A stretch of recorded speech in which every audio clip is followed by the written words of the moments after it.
Сәлем достар, менің арнама тіркеліп, лайк басып, комментарий қалдырып өтіңіздер. Қазақша каналдың дамуына үлес қосыңыздар.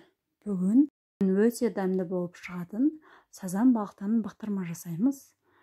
Өте керемет болып шығады. Міндетті түрде жасап көріңіздер.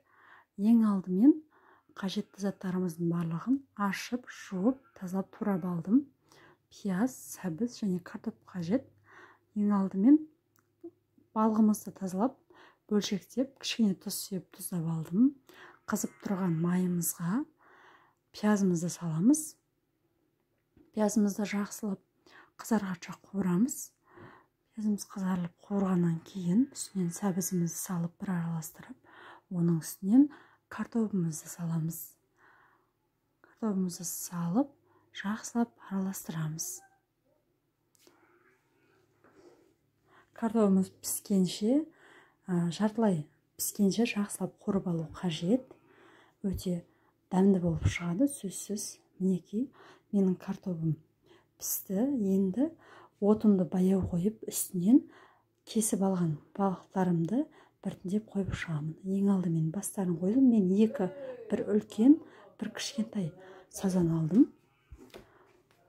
Осылай барлығын рет-ретімен әдемілеп қойып шығамыз.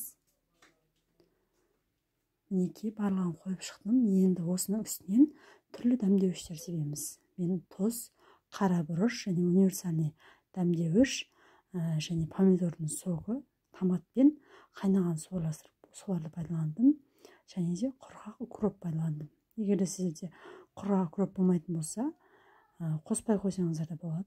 Және жаздың күні жауған салатымнан бір кесе қостым.